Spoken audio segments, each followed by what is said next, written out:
Bonjour à tous.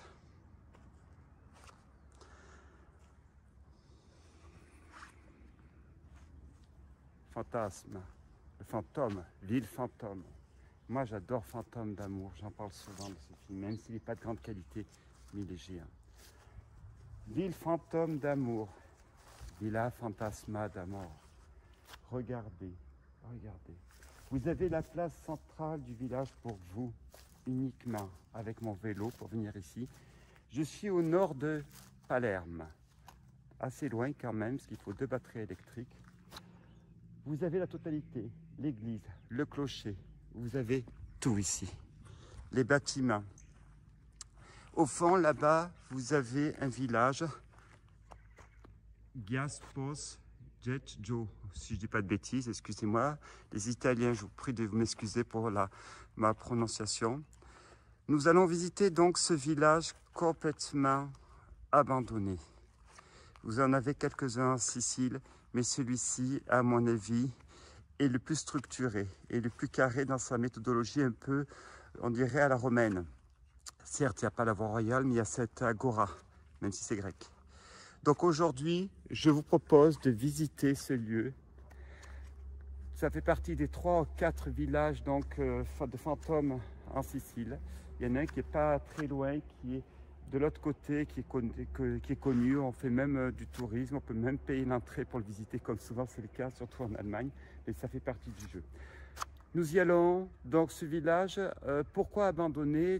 L'Italie a eu beaucoup de tremblements de terre, enfin la Sicile a eu beaucoup de tremblements de terre. Hier j'en ai fait un que je mettrai en ligne, qui sera été mis en ligne avant que je fasse celui-ci, je ne sais pas, à cause des tremblements de terre, parce que les structures s'écroulent, parce que c'est un problème et ça bouge régulièrement. L'Etna n'est pas très loin, enfin quand même un peu au nord-est, donc tout ça tombe. À notre grande tristesse. Et quand on va visiter les structures, vous allez vous rendre compte les fentes qu'il y a entre les bâtiments. Là-bas, je ne sais pas si vous voyez, là déjà la séparation de 3 à 4 cm. Ça, le bâtiment, il est évident qu'il arrive aux fins de sa vie. Allez, nous y allons.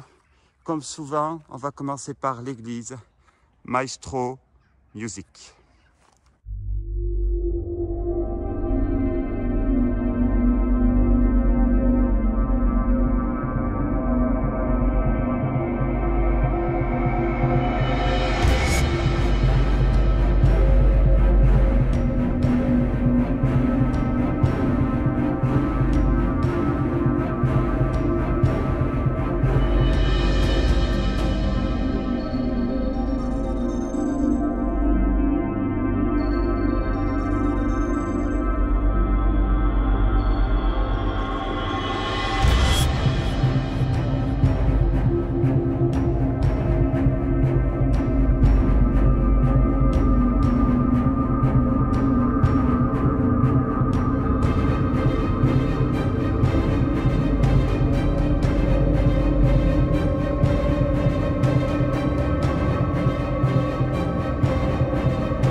voici dans la partie la plus haute, où la nature a repris ses droits, une serre naturelle s'est faite. Il ne reste pas grand-chose, hormis la toiture qui se dégrade avec le temps. Les escaliers, le marbre est encore sur le sol. Donc cet établissement, ce village, autant pour moi, a été épargné du pillage et de la casse gratuite. Bonne nouvelle. Alors il faut dire, vu sa situation,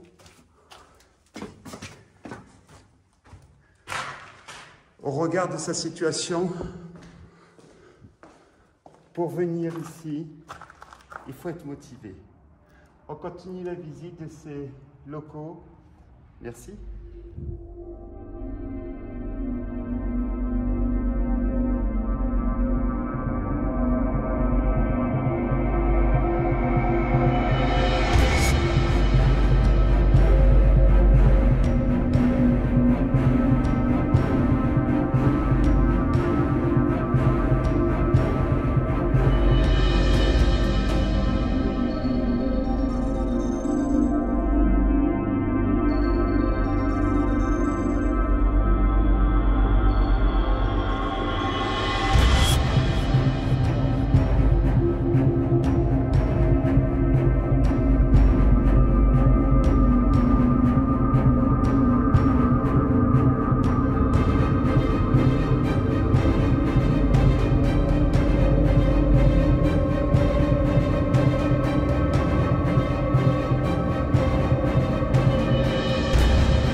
Le plus intéressant, c'est que ça n'a pas été pillé en fin de compte. Il y a eu quelques vogues, mais vraiment à la marche. À la marche, pardon. Regardez, il reste les marbres, il reste les fenêtres. La seule chose qui soit vraiment, c'est le temps. Le temps qui travaille, qui fait son travail, mais de manière magnifique. Et heureusement, j'ai lu un article soi-disant qu'un bâtiment, la structure, enfin la partie et le gros œuvre, ça serait 20 ans. Enfin les petits œuvres, pardon. Il y a le gros œuvre, on parle d'une quarantaine d'années. Alors ça dépend si dans la matière c'est construit. Mais on pense qu'au bout de 40 ans, un bâtiment n'est plus, hormis quelques traces dans le sol et quelques murs. Mais tout l'intérieur s'est vidé. Et ça, on le constate, dès que les toitures comme ici prennent l'eau, c'est fini. Votre bâtiment, les jours sont vraiment continués. On continue la visite.